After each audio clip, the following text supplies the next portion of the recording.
صفته حد محدود ولا عهد موجود ولا وقت معدود ولا أجل ممدود فطر الخلائق بقدرته ونشر الرياح برحمته ثم الصلاة والسلام على أشرف الأنبياء والمرسلين سيدنا ونبينا وحبيب قلوبنا وطبيب نفوسنا أبي القاسم محمد اللهم صل على محمد وآل محمد وعلى أهل بيته الطيبين الطاهرين المعصومين المنتجبين الذين أذهب الله عنهم الرجس وطهرهم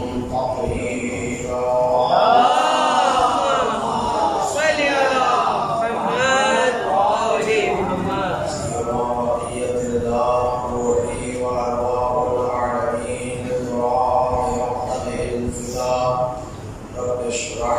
صدري ويسر لي أمري واحلل عقدة من لساني يفقهوا قولي ولعنة الله على أعدائهم أجمعين من يومنا هذا إلى يوم الدين أما بعد قال الله تبارك وتعالى في كتابه بسم الله الرحمن الرحيم ألف لام ميم أحسب الناس أن يتركوا أن يقولوا آمنا وهم لا يفتنون اللهم صل على محمد وآل محمد ولی عصر موزمان رجل اللہ تعالی خلق و شریف کے سبور میں تحقیل امام کی سلامتی امام زمانہ کی خوشنودی حاصل کرنے کے لیے عالم اسلام کی سربلندی کے لیے مکتوب اہل بیت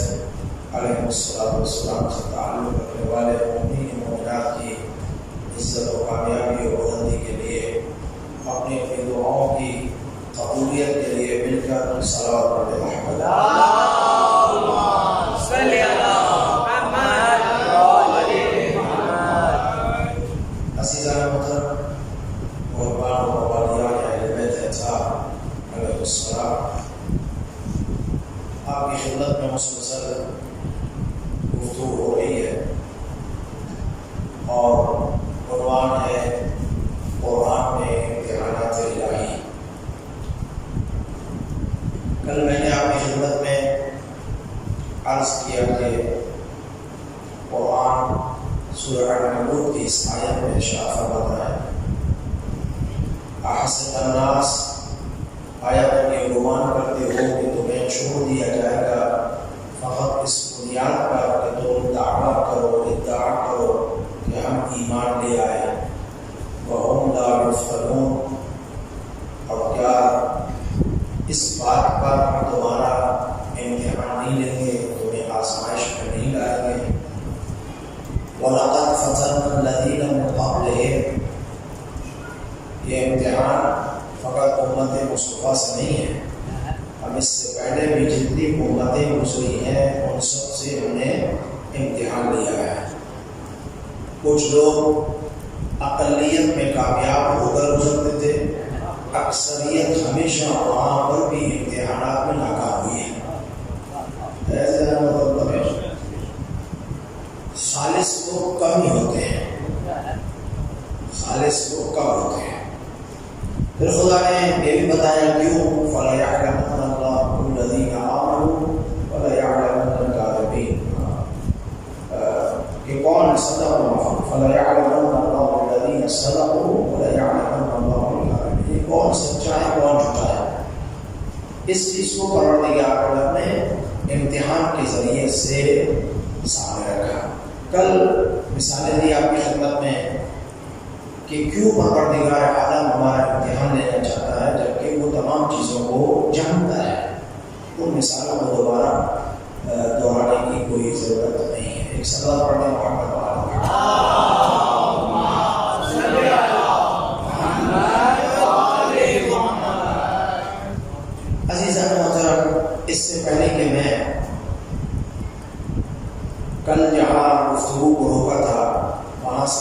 خدمت میں شروع کرو۔ دیکھیں صلوات جو ہم پڑھتے ہیں، اس صلوات کا ثواب، اس صلوات کی اہمیت بہت زیادہ ہے۔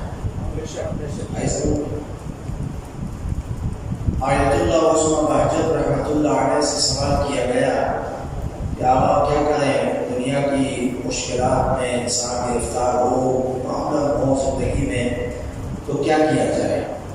تو آیت اللہ عثمہ بہجت نے فرمایا کہ زیادہ سے زیادہ صلوات پڑھی جائے۔ جتنی زیادہ صلوات پڑھو گے اس صلوات کی برکت سے وہ مشکل آسان ہو جائے گی، تکلیف ختم ہو جائے گی۔ برائے خصوصی ہے امام زمانہ بلند تر صلوات۔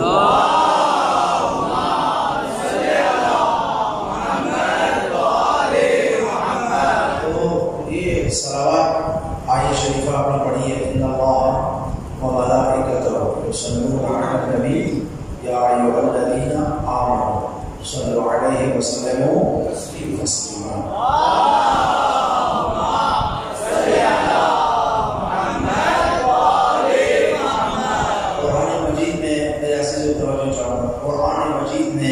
پروردگار عالم مباشرتاً مستقیم مومنین سے خطاب کرتا ہے، یا ایھا الذین آمنوا اقیموا الصلاۃ، یا ایھا الذین آمنوا کتب علیکم الصیام، یا ایھا الذین آمنوا انفقوا۔ یہ آیات قرآن مجید میں موجود ہیں، یعنی مستقیم خداوند متعال وہ خاطب ہے مومن سے، لیکن اس آیت شریفہ میں مستقیم مباشرتاً مومن سے مخاطب نہیں ہے، یعنی کہ یا ایھا الذین آمنوا صلوا علیہ وسلم، نہیں ایسا نہیں کہا کہ ان اللہ وملائکتہ،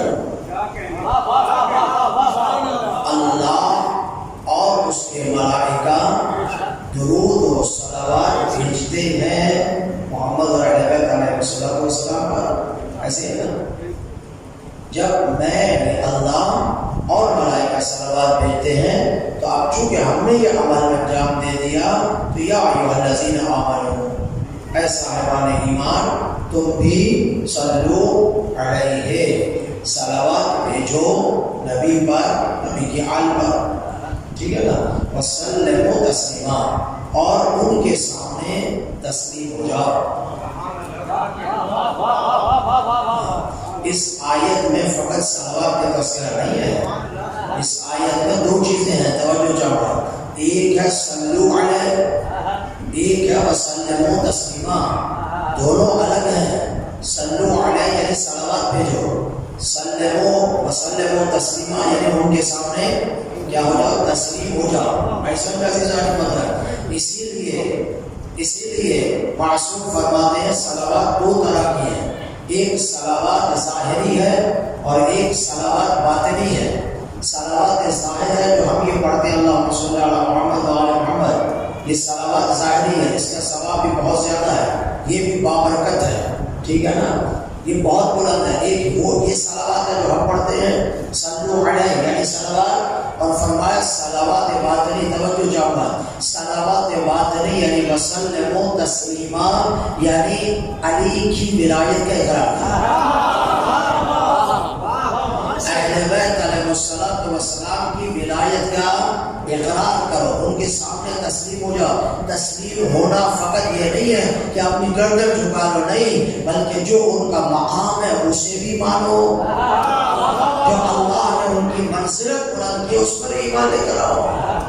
دونوں چیزیں ساتھ ہونی ہے، یہ نہیں کہ صلاح تو وہی بھیجتے ہیں، وہی بھیجتے، ٹھیک ہے، ان کا درود جو ہے نا وہ آل محمد نہیں ہے، کچھ اور طریقے سے ہے بیچ میں، لیکن صلوات تو درود شریف تو وہ بھی پڑھتے ہیں نا، لیکن وہ درود شریف ہی کہتا ہے، وسلموا تسلیما نہیں ہے، چونکہ صلوات باطنی ولایت محمد و آل محمد علیہ السلام ہے، تو ہمیں صلوات ظاہری بھی پڑھنی ہے اور صلوات باطنی پر بھی عمل کرنا ہے، جو الحمدللہ اللہ تعالیٰ ہمیں نصیب فرمایا ہے۔ تو اس صلوات کا، اس درود کا بہت بڑا مقام ہے، بہت بڑی منزلت ہے۔ میں ایک واقعہ چھوٹا سا عرض کروں اور انشاءاللہ آگے بڑھ جاتا ہوں۔ عزیزان محترم، ایک عارف شخص ہے، پہنچی ہوئی شخصیت ہے، ایک محفل میں ایک مجلس میں بیٹھے ہوئے تھے، ایک شخص داخل ہوا بھی لوگ وہاں موجود تھے، لیکن اس شخص میں عطر کی خوشبو آ رہی تھی. عطر وہ نہیں جو ہم لگاتے ہیں، یہ عطر مجازی ہے. یہ عطر جب تک اس کی خوشبو ہے اس وقت ہے، جب 1 گھنٹے 2 گھنٹے 1 دن کے بعد اس کی خوشبو کیا ہوتی ہے؟ ختم ہو جاتی ہے. ہمارا مسئلہ یہ ہے کہ ہم مجازی خوشبو پر زیادہ ایمان رکھتے ہیں، جبکہ یہ مجازی ہے، لگانی چاہیے تاکہ خوشبو آئے، انسان کے اندر بدبو نہ آئے. یہ سب چیزیں صحیح ہیں، لیکن اس پر انسان کو رہ نہیں جانا چاہیے کہ میں بڑا خوشبو والا. نہیں، خوشبو وہ جو یہاں پر بھی رہے، مرنے کے بعد بھی ساتھ رہے، قبر میں بھی رہے، محشر تک رہے. اس خوشبو کی تلاش میں ہونا چاہیے. اب وہ سارے بیٹھے ہوئے تھے، مجلس چل رہی تھی، وہ بندہ خدا بھی بیٹھا ہوا تھا جس میں سے خوشبو آ رہی تھی. جب مجلس ختم ہوئی، سب چلنے لگے، جانے لگے، تو اس عارف نے، اس پہنچی ہوئی شخصیت نے اس بندے خدا جس میں سے خوشبو آ رہی تھی کہ تم یہیں پر رہو. سب چلے گئے، وہ اکیلا تھا. ان سے پوچھا تیرے اندر خوشبو آ رہی ہے. اب عزیزو، یہ شخص ایسا ہو بھی نا جو ایسی خوشبو کو سن سکے. یہ مشام بھی ہونی چاہیے نا، ہمارے پاس تو نہیں ہے نا. وہ منزل بھی ہونی چاہیے کہ جو ایسی خوشبو کی مشام بھی کر سکے. ایسے ہی ہے نا. تو اب وہ بھی بڑی شخص سے دیکھا تمہارے اندر خوشبو آ رہی ہے کہ کون سا عطر لگا ہے، کہاں سے خوشبو لائی ہے. کہا یہ دنیاوی عطر نہیں ہے. پھر کس چیز کی خوشبو تمہارے اندر بہت بہترین خوشبو آ رہی ہے؟ سنو، میں روزانہ کثرت سے صلوات پڑھتا ہوں.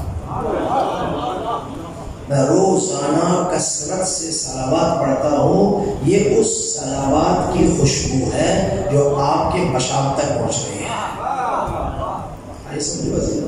اس صلوات کی اہمیت کو سمجھو. نوجوان جاتے ہوئے صلوات پڑھو، فارغ ٹائم بیٹھے ہوئے صلوات پڑھو. جتنی زیادہ صلوات پڑھو گے شیطان ہم سے دور رہے گا. رحمت بھی آئے گی، برکت بھی آئے گی، خیر بھی آئے گا، نیکیوں کا کام کرنے کی صلاحیت بھی آئے گی. سب چیزیں ہوں گی، لیکن زیادہ سے زیادہ محمد و آل محمد پر صلوات پڑھ کر اس عظیم ثواب کو اور اس خوشبو کو جو ہمیشہ باقی رہنی ہے اسے انشاءاللہ حاصل کریں. تو بلند ترین صلوات پڑھ دیں محمد و آل محمد.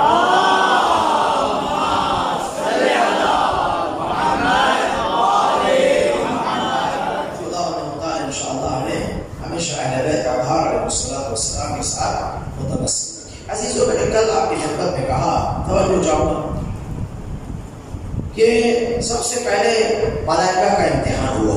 امتحان ضروری ہے، ٹھیک ہے. یہاں تک تو سمجھتے ہو نا، کل جو باتیں اپنی خدمت میں گئی تھی وہ آپ کے ذہن میں ہوگی. کہا سجدہ کرو، سجدہ کلو، سارے کے سارے جھک گئے الا ابلیس. ابلیس نہیں جھکا، ٹھیک ہے نا. ابلیس جب نہیں جھکا، کہا من الکافرین، کافروں میں سے ہو گیا. اب خداوند متعال سوال کرتا ہے کہ تم نے سجدہ کیوں نہیں کیا. توجہ چاہو عزیزان محترم. تو پہلا مسئلہ تو یہ تو واضح ہو گیا کہ پروردگار عالم نے امتحان لے کر، آزمائش لے کر وہ جو چھپا ہوا تھا اندر اسے باہر نکالا. ایسے ہے نا، اسے باہر نکالا.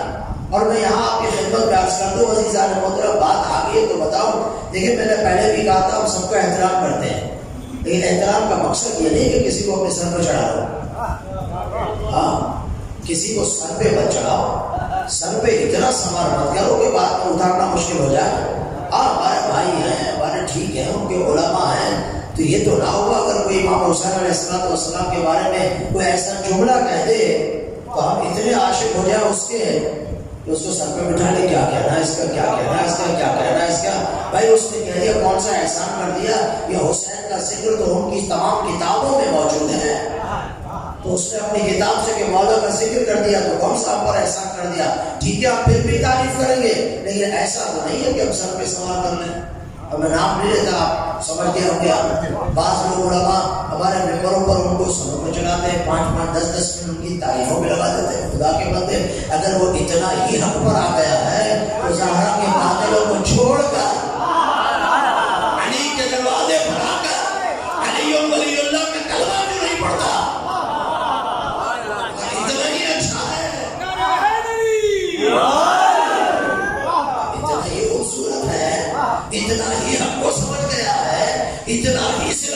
مستقیم سمجھ میں آ گئی تو پھر آؤ نا اس طرف، آ جاؤ. نہیں آتے ٹھیک ہے، ہم آپ کا احترام کریں گے، اب آپ کے خلاف نہیں ہے، اس کے لیے مقصد نہیں ہوا کہ ہم آپ کو سر پہ چڑھا لیں. سر پہ چڑھانا بھی نہیں، خدا کا واسطہ ہوشیار رہیے گا، ایسا نہ ہو کہ ایسے لوگ ہماری محفلوں میں آگے بڑھ جائیں اور ہم اپنوں کو بھول جائیں اور ان کے پیچھے عاشق ہو جائیں. کیونکہ اسے حسین کے بارے میں ایسی حدیث پڑھی جو شیعہ نہیں پڑھی، اور کون سی حدیث ہے جو شیعہ نہیں پڑھتے وہ پڑھ گئے. کیسی کوئی تعریف بھی کرو، کیسی صلاح پڑھے محمد.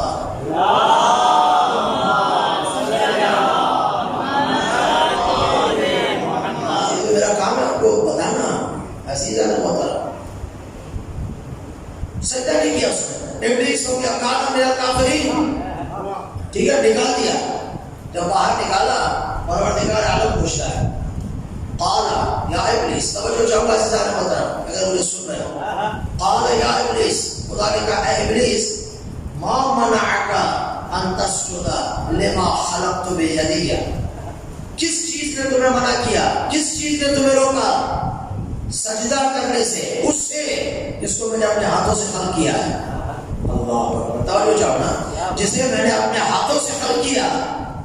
اب یہاں ہاتھ تو خدا کے نہیں ہے، لیکن پروردگار عالم تفصیل دینا سمجھا رہا ہے. ہاں، میں نے اپنے ہاتھوں سے خلق کیا، تو نے اسے سجدہ کیوں نہیں کیا؟ خدا متعال سوال کر رہا اس سے. استکبرتا، پوری توجہ چاہوں گا، استکبرتا ام کنت من العالین، سورہ 7 کی آیت ہے. آیا تو نے تکبر کیا ہے یا عالین میں سے اپنے آپ کو سمجھا ہے؟ دیکھیں دو چیزیں خدا نے بیان کی. آیا تو نے تکبر کیا کہ یہ اس کے سامنے میں کیا جھکوں، یہ کون ہے، یہ مٹی کا پتلا، فلا فلا فلا، میں یہ ٹھیک ہے نا. آیا تو نے تکبر کیا؟ خدا فقط یہاں پر بھی عزیز توجہ چاہوں گا، خدا یہاں پر بھی رک سکتا تھا نا کہ بھائی تو نے تکبر کیا. وہ کہہ دیتا جیسے اس نے کہا کہ ہاں مجھے تو نے آگ سے بنایا، اسے مٹی سے بنایا، آگ سے بنا ہوا مٹی کے سامنے کیسے جھکے. لیکن اس شاعر کو یہ نہیں پتا آگ سب کچھ جلا کر راکھ کر دیتی ہے، آگ سب ختم کر دیتی ہے، کچھ رہتا نہیں ہے. لیکن پروردگار یہاں پر رک جاتا، کہہ دیتا استکبرتا، تو نے تکبر کیا، جواب دے دیتا. بات ہوتی ہے نہیں؟ بولو یار تھوڑا تو عزیزو، بات ہوتی ہے نہیں؟ چلے میں ایک واقعہ پڑھ دیتا ہوں، توجہ نہیں جانا. اسی بات پہ واقعہ آگیا میرے ذہن میں توجہ چاہوں گا. امام محمد تقی علیہ السلام،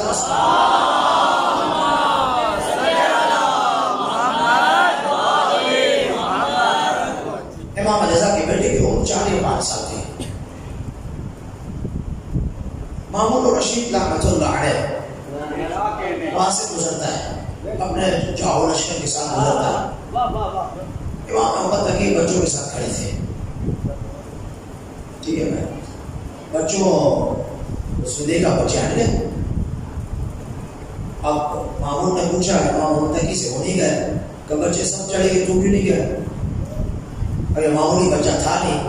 امام تقی علیہ السلام نے جواب دیا، دیکھو ہٹنے کے 2 ہی راستے ہیں، یا تو ظالم کہ ظلم سے بچنے کے لیے بیٹھ جاؤ، یا راستہ اتنا تنگ ہو کہ تیری سواری گزر نہیں سکتی تو بیٹھ جاؤ. اب پتا ہے کیا راستہ تنگ ہے یا تو ظالم ہے؟ دیکھیں امام نے تو سب کچھ بتا دیا اسے، ٹھیک ہے نا. وہ خاموش ہو گیا، اب جواب کیا دے؟ راستہ بھی کھلا ہوا ہے. اب کہ میں ظالم تو مصیبت آ جاتی ہے. خاموشی سے چلا گیا. امام محمد تقی علیہ السلام کھڑے رہے، وہ چلا گیا.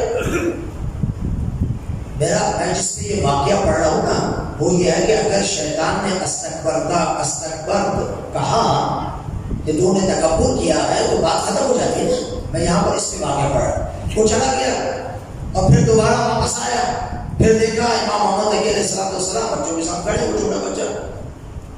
تو پھر وہ بچے چلے گئے دیکھ کر، پھر سوال کیا، کہا سب چلے گئے تو کیوں نہیں گیا؟ امام نے وہی 2 باتیں کر دی.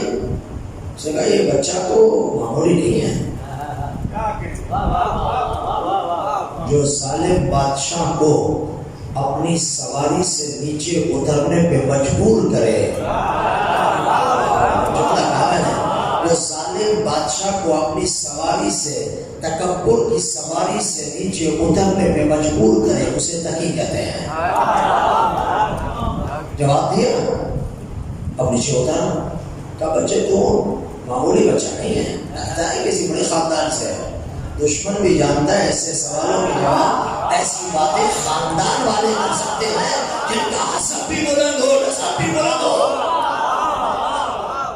عام بچہ نہیں کر سکتا، کہتے تو عام بچہ نہیں لگ رہا، کہ اس سے تیرا کیا تعلق میں عام ہوں یا نہیں؟ امام نے جواب نہیں دیا، کہ اس سے تیرا کیا تعلق میں کون ہوں؟ میں نے جو جواب سوال کیا اس کے جواب دے دے، کہ نہیں میں تو تیرا امتحان لیتا ہوں، کہ لے لے امتحان، لے لے امتحان، ہم تو وہاں سے امتحان دے کر آئے ہیں،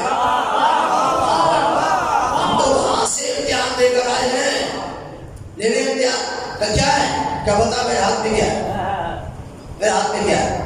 مجھے بتاؤ، پوری توجہ چاہو عزیزان محترم، محنت ضائع مت جائے، مجھے بتاؤ اگر امام فقط اتنا کہہ دیتے کہ تیرے ہاتھ میں کیا ہے، اس کو جواب مل جاتا یا نہیں؟ کیا بولو نا، اس کے ہاتھ میں جو کچھ بھی تھا امام کہہ دیتے تیرے مٹھی میں، تیرے ہاتھ میں یہ چیز ہے، اس کو جواب مل جاتا یا نہیں؟ وہ یہی تو پوچھنا چاہ رہا تھا کہ تیرے ہاتھ میں کیا ہے، میرے امام جواب دے دیتے، جواب ہو جاتا یا نہیں؟ لیکن وہ امام فقط اتنا نہیں، امام اس کو اپنا تعارف دوسرے انداز سے کروانا چاہتے ہیں تاکہ اسے پتا چلے ہم تمہارے ارادوں سے بھی واقف ہیں، ہم فقط تمہارے عمل سے نہیں کہ تم کیا کر کے آ رہے ہو، تم جب گھر سے چلتے ہو تمہارے ذہنوں میں کچھ پیدا ہوتا ہے تو ہم ذہن کے ارادے کو بھی جانتے ہیں۔ سمجھ آیا؟ کہ مامون بادشاہوں کو شکار کا شوق پیدا ہوتا ہے، وہ اپنے ساتھ باز لے کر چلتے ہیں، دریا کے کنارے جاتے ہیں، اپنا باز چھوڑتے ہیں، باز کے ذریعے مچھلی کا شکار کرتے ہیں اور مچھلی کا شکار کر کے اس شکار کو اپنے ہاتھ میں بند کر کے آل محمد کا امتحان لیتے ہیں۔ امام نے جہاں سے نکلا تھا وہاں سے بتایا، امام نے کہا بتا تو ہے کون؟ امام رضا کا بیٹا ہوں، کہنے لگا ایسی بات خاندان اہل بیت ہی کر سکتا ہے۔ بات پڑھے محمد والے محمد کا۔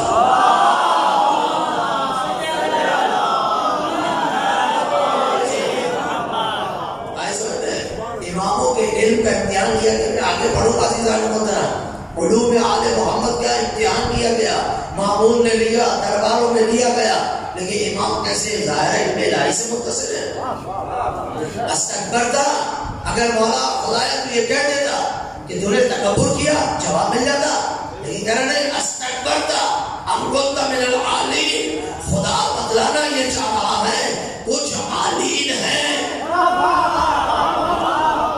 کچھ عالین ہیں جو موجود ہیں، یہ بھی سمجھتا ہے، یہ بھی سمجھتا اور عالین کو، اور وہ عالین وہ ہیں جن پر سجدہ کرنا لازم نہیں ہے، جو چاروں عزیزان محترم، بلکہ وہ عالین ایسے ہیں کہ جن کے سامنے، وہ عالین وہ ہیں جن کی ولایت انبیاء کے سامنے پیش کی گئی تو انبیاء نے قبول کی، جس نے بغیر سوچے سمجھے علی کی ولایت کا اقرار کیا وہ اولو العزم نبی بن گیا۔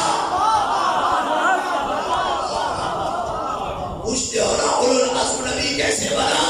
تو روایات میں ہے ولایت اہل بیت، ولایت علی انبیاء کے سامنے پیش کی گئی، جس نے سوچا نہیں فوراً قبول کر لیا، اسے اولو العزم بنایا۔ پتھروں میں جس نے پہلے قبول کیا اسے یاقوت کی انگوٹھی بنا کر مومن کی نشانی بنا دیا۔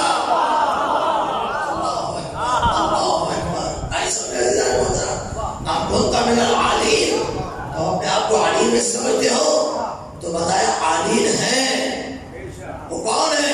روایت میں کہ عالین وہ ہے جو 2000 سال پہلے حضرت آدم کی خلقت سے 2000 سال پہلے پنجتن پاک کا نور موجود تھا، وہ ہے عالین، ان کے علاوہ کوئی عالین نہیں ہے۔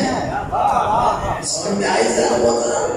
تو اسی لیے کہا جاتا ہے کہ عالم کے فضائل نہ ہم سمجھ سکتے ہیں، نہ ہم بیان کر سکتے ہیں، نہ ہمارے ذہن میں آ سکتے ہیں، نہ ہی ہمارے اندر بیان کرنے کی صدت ہے. ایسے ہے نا؟ میں آیت پڑھوں گا روایت انشاءاللہ کی خدمت میں. تو کہنے کا مقصد یہ ہے پہلا امتحان کس سے ہوا؟ شیطان سے ہوا. اب جب یہ ہو گیا نا، اب خدا متعلق فرما رہا ہے سورہ 7 میں ہے، پوری توجہ چاہوں گا. قال رب، اب جب خدا متعلق فرما تھا یعنی جو امر کی بات نہیں مانے گا وہ لعنتی ہے. جو امر کی بات نہیں مانے گا وہ لعنتی ہے. تو جو امر کی بات نہ مانے اس کا کیا کرو؟ ہم پر اعتراض مت کرو. لعنت کیوں کرتے ہو؟ ہم لعنت ہی کرتے، اس کے سوا کچھ نہیں کرتے.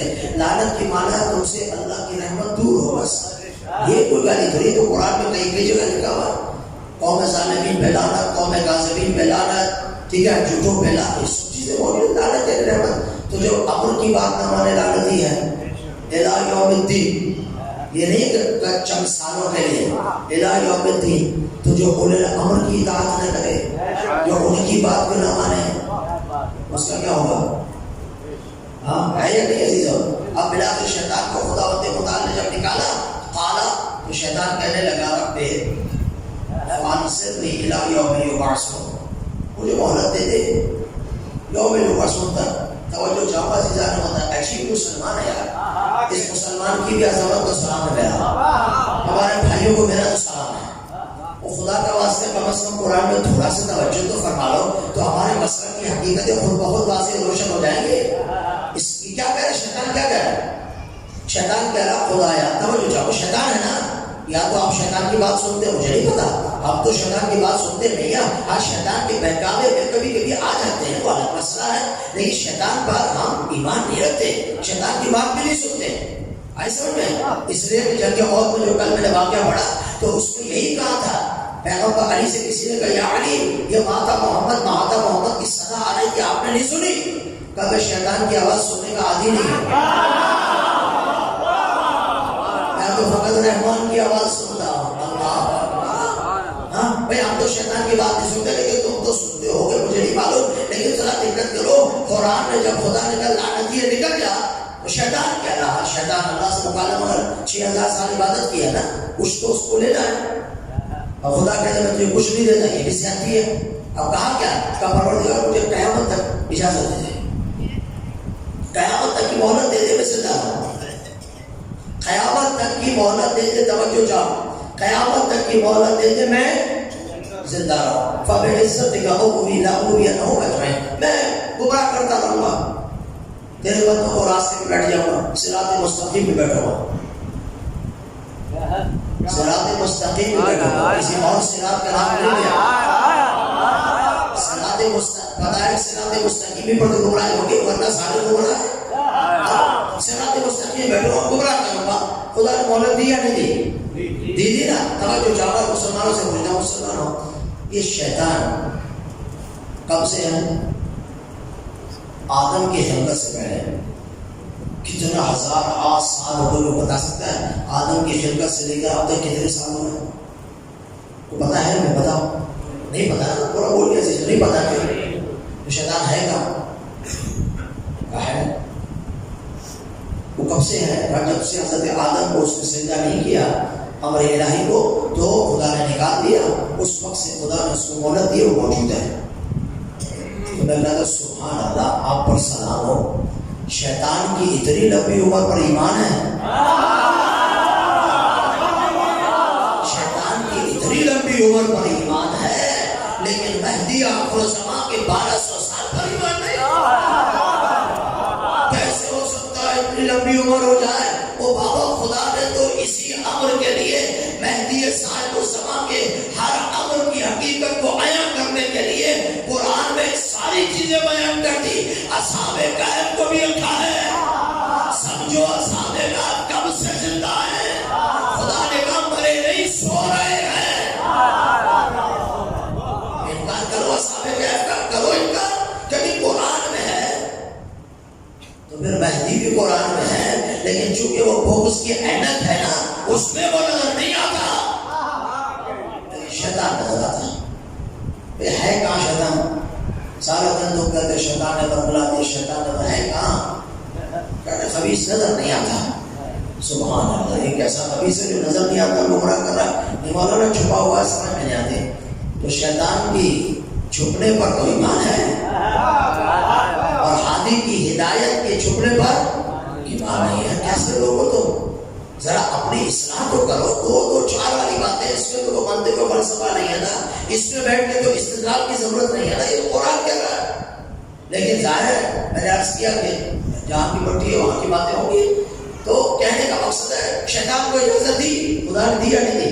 ایک جملہ کہا خدا نے، پوری توجہ چاہوں گا عزیزان محترم، اہل بیت کو سمجھنا، تو ان آیات کی ایک آیت میں اہل بیت موجود ہے۔ کہا دیکھ تو جا سب کو گمراہ کر سکتا ہے، تجھے اجازت ہے، سب کو گمراہ کر سکتا ہے، لیکن دیکھ الا عبادک المخلصین،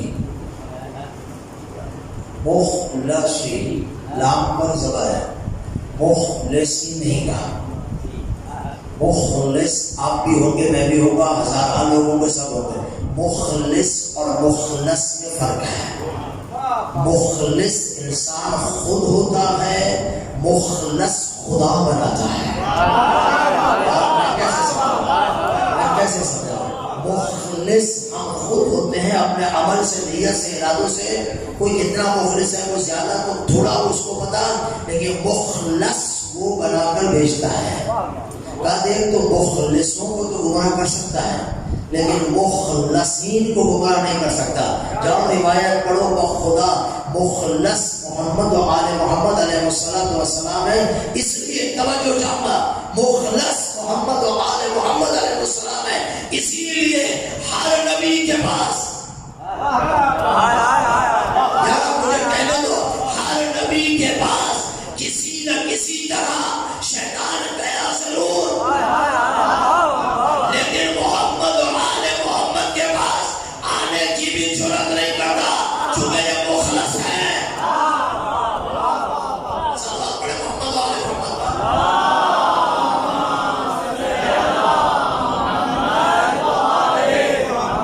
دیکھیں آپ کو انبیاء کو معصوم سمجھتے ہیں؟ نہیں، بولو انبیاء معصوم ہے نا، شک نہیں اس میں، لیکن ہم کہتے ہیں انبیاء کی اور اہل بیت کی عصمت میں فرق ہے۔ انبیاء معصوم ہیں، خطا نہیں کرتے، لیکن انبیاء میں ترک اولا کی گنجائش ہے، ترک اولا کی گنجائش ہے، لیکن ان میں ترک اولا کی گنجائش نہیں ہے، یہ نہیں کرتے ترک اولا، ان کی عصمت اعلیٰ ہے۔ توجہ چاہوں گا، انما یرید اللہ لیذہب عنکم الرجس اہل البیت ویطہرکم تطہیرا۔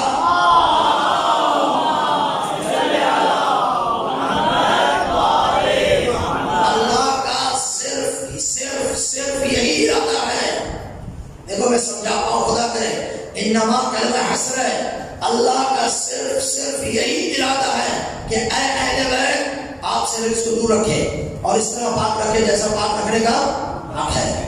صرف توجہ چاہوں گا، صرف اور صرف، انما صرف اور صرف، اس کے بعد کچھ نہیں ہے۔ فقط اہل بیت آپ سے رزق دور رکھنے کا ارادہ خدا نے کیا ہے۔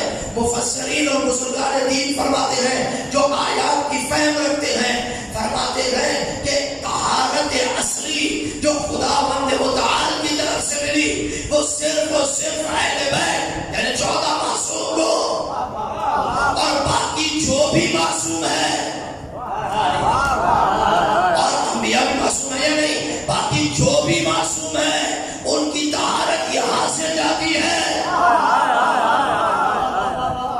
اہل بیت علیہ السلام کی طہارت سے یہاں سے ان کو پاکی اس کی ملتی ہے، چونکہ اس آیت شریفہ میں کہا گیا تو انبیاء ترک اولا کر سکتے ہیں۔ ابھی آیت پڑھتا ہوں، اس کے بعد ختم ہو جائے گا۔ بولو سلام پڑھے محمد و آل محمد۔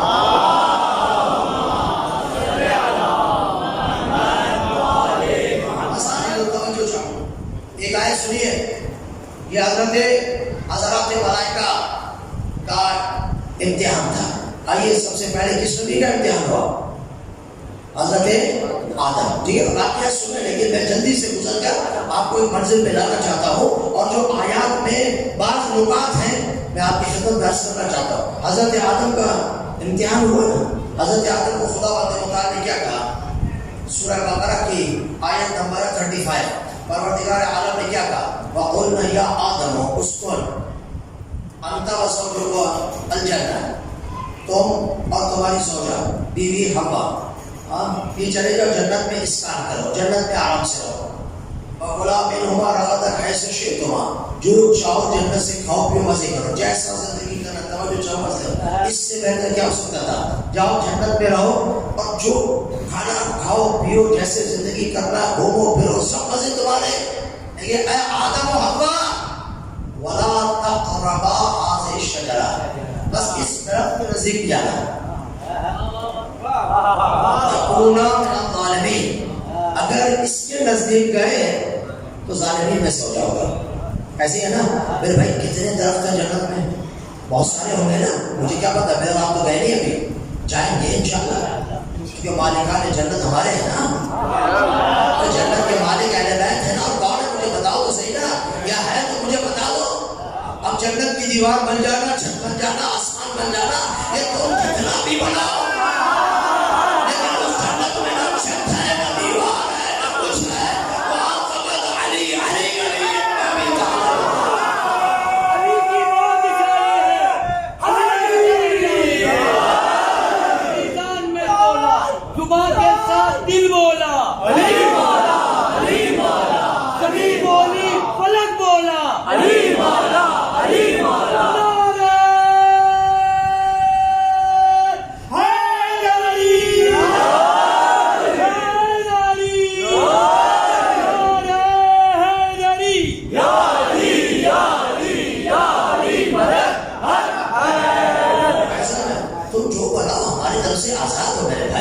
ہم نے تو اعتراض کیا ہے, کبھی سنا ہم نے اپنا اعتراض کیا؟ ہم تو اپنے مسلک کی بات کر رہے ہیں. جو بھی بنا لو تمہاری مرضی ہے. جب وہاں جاؤ گے یہ چیزیں ہوں گی نہیں. جاؤ گے کیوں جاؤ گے؟ کس بنیاد پہ جاؤ گے؟ تم جا ہی نہیں سکتے, اس لیے کہ وہاں روک لیا جائے گا, ہر جگہ سے گزار دیا جائے گا, وہاں روک دیا جائے گا. جس کے بعد جنت ہے پوچھا جائے گا بتاؤ علی ہے یا نہیں, امیر المومنین کی ولایت مانتے تھے یا نہیں, چوتھا نہیں بلا فاصلہ. اگر مانتے ہو دنیا میں تو سب بدعت بدعت بدعت بدعت تو کہتے ہو. ہماری طرف سے کیا میرے بھائی, ہمارا ہر کام بدعت, ہم خوش ہیں. لیکن یہ دنیا وہاں جب پہنچیں گے نا تو یہ بدعتی ہمارے پیچھے ہوں گے. ہم کہیں گے جاؤ دنیا میں ہم بدعتی تھے, اب یہ جنت ہم بدعتیوں کی ہے, جہنم تمہاری ہے, وہ تمہیں مبارک یا میں مبارک. علی والے ہیں شہر صدر ہم بھی رکھتے ہیں, وہ خیبر سامنے تو فاتح خیبر بھی رکھتے ہیں.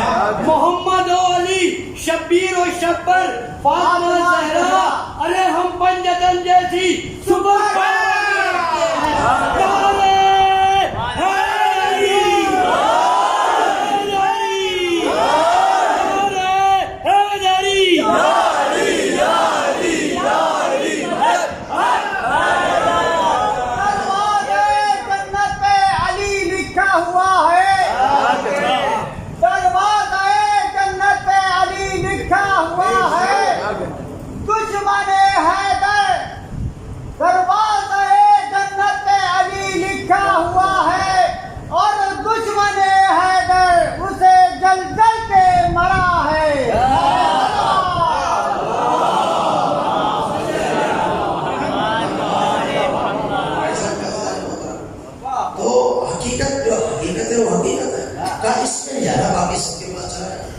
درخت ہے, اتنے مزے ہیں, ساری چیزیں.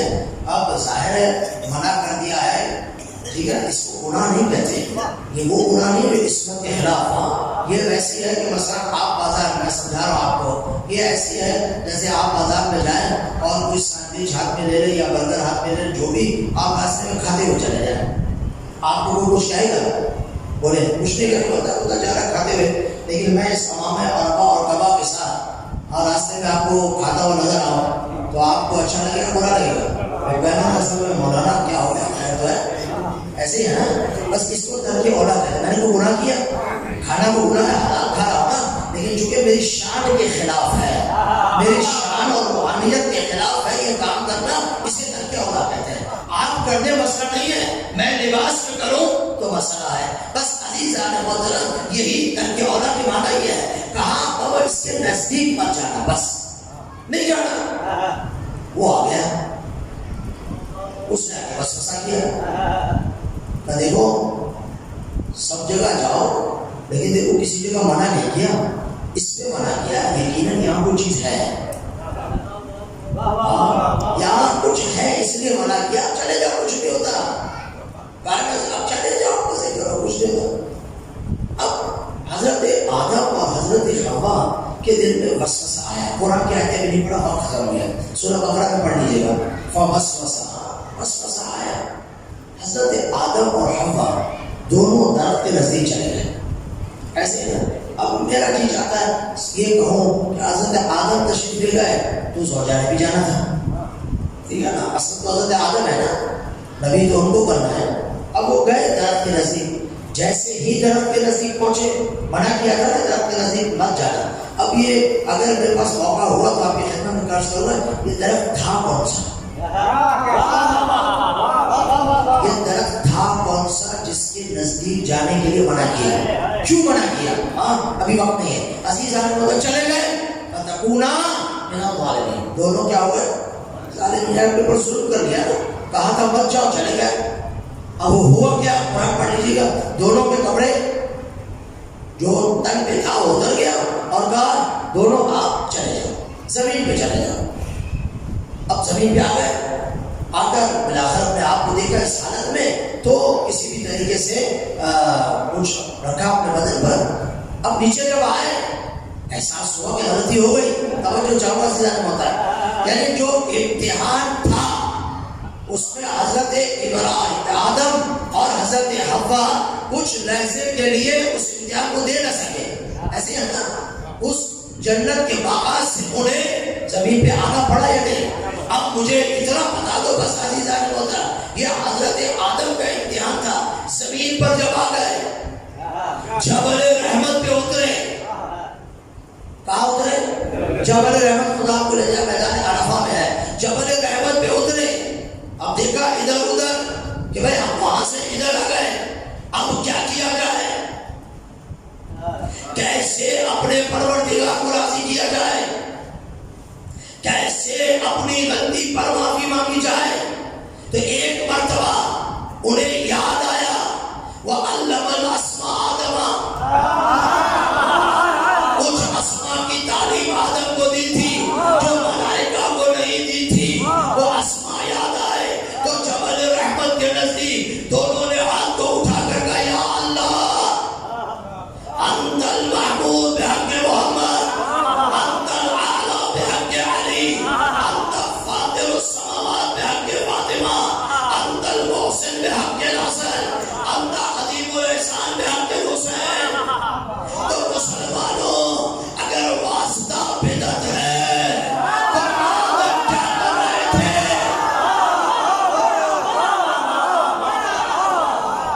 آدم کیا کر رہے تھے؟ اور پھر جب آدم نے واسطہ بنایا تو خدا نے منع کیوں نہ کیا؟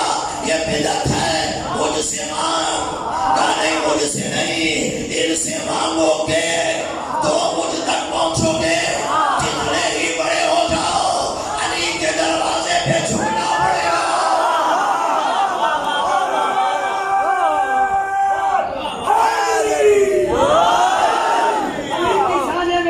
بڑی نرالی ہے، علی کی شان ولادت بڑی نرالی ہے۔ فاطمہ بنت اسد، فاطمہ بنت اسد سوالی ہے، علیہ السلام پڑھتے محمد علیہ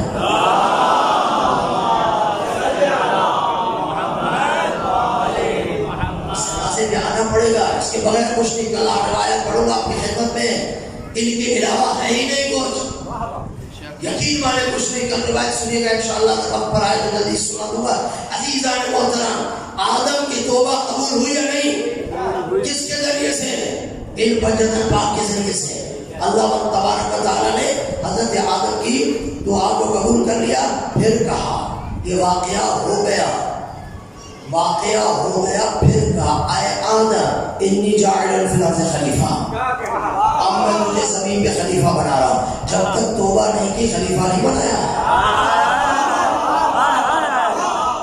توبہ قبول ہوئی اہل بیت کے صدقے میں. جاعل فی الارض خلیفہ، اب خلیفہ بناؤ. اوپر نہیں لے کے جاؤ گا، اوپر سے تو نیچے آ گئے.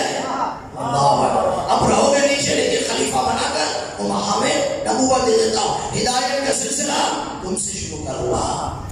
ایسا کر دو. یہ حضرت آدم کا امتحان تھا، وہ ملائکہ کا امتحان تھا. خدا انشاءاللہ ہمیں بھی دنیاوی امتحانات میں، اخروی امتحانات میں کامیاب فرمائے. بولے صلوات پڑھتے محمد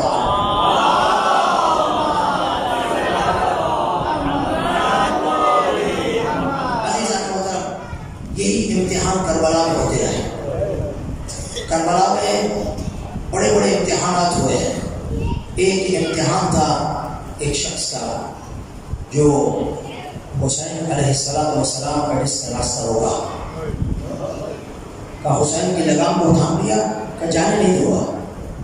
حسین نے فرمایا سخالت کے اوقو تمہاری ماں تم پر روئے. اس شخص نے کہا حسین بہت سخت جملہ کہا آپ نے، لیکن کیا کروں تیری ماں فاطمہ ہے. یہ جملہ میں واپس نہیں کہہ سکتا. علماء بیان فرماتے ہیں حر کی بخشش کا اور اس امتحان میں کامیاب ہو کر نکلنے کا ذریعہ فاطمہ الزہرا تھی. احترام فاطمہ میں کوئی لفظ نہیں کہا. حر پیچھے ادھر جائے ادھر جائے. کہتے شب عاشور حر نے فیصلہ کیا، اپنے بیٹے کو بلایا اور کہا کہ میں نے فیصلہ کر لیا ہے، میں حسین کی طرف جا رہا ہوں، میں یزید کے لشکر سے نکل رہا ہوں. اور تجھے سلام ہے، اور تجھے سلام ہے، تو نے اپنی عاقبت بنا لی. اور کے بیٹے نے کہا بابا میں بھی چلوں گا. عزادارو اور اس کا بیٹا چلے جا رہے ہیں. ایک مرتبہ حسین بن علی نے فرمایا عباس علی اکبر میرا مہمان آ رہا ہے. کتنے قریب ہے یہ، جس نے راستہ روکا، پانی روکا، لیکن اب وہ آ رہا ہے، اسے اپنا مہمان کیا ہے. اللہ عزادارو عباس چلے، اکبر چلے. ایک مرتبہ بر کے بیٹے کی نگاہ پڑی. بیٹے نے کہا اللہ اکبر. تو کیا ہوا؟ کہا بابا عباس اور اکبر آپ کے استقبال کے لیے آئے. ابھی ایک دو لحظے بھی نہیں گزرے، بر کے بیٹے نے 3 مرتبہ اللہ اکبر کی صدا بلند کی. کہا بیٹا کیا ہو گیا؟ کہا بابا حسین خود آ رہے ہیں. حسین کا نام سنا، اپنے آپ کو گھوڑے سے زمین پہ گرا دیا. مولا کے قدموں پہ آنکھ پہ پٹی بندھی تھی، شرمندہ تھے. حسین نے کاپڑا پٹی کھولی. کہا اور اب حسین کے پاس آگے شرمندہ مت ہو، اور آؤ میری طرف دیکھو. اور میں حسین کی طرف دیکھا کہ مولا مجھے شرم آتی ہے. مولا نے فرمایا نہیں اب ہمارے پاس آگے میرے ہو گئے، میرے مہمان ہو گئے، آؤ میرے پاس خیمے میں چلو. عزادارو جب خیمے میں آئے نا، باتیں ہونے لگی. ایک بی بی نے پوچھا فضا بتاؤ کون آیا ہے، فضا بتاؤ کون آیا ہے. کہا بھی اما کا بی بی ہمارے لشکر میں بھور آیا ہے، پشیمان ہو کر آئے ہیں. جناب زینب نے کہا فضا جاؤ ہور کو زینب کا سلام. جب سلام ہور تک پہنچا اور کامنے لگے کہ یہ کیسا وقت آ گیا خاندان عزت و طہارت پر. اور حسین نے فرمایا ہور اگر میں خیمے میں پھوٹ پانی کا ہوتا تو میں تیری مہمان نوازی کرتا، لیکن اور پانی نہیں.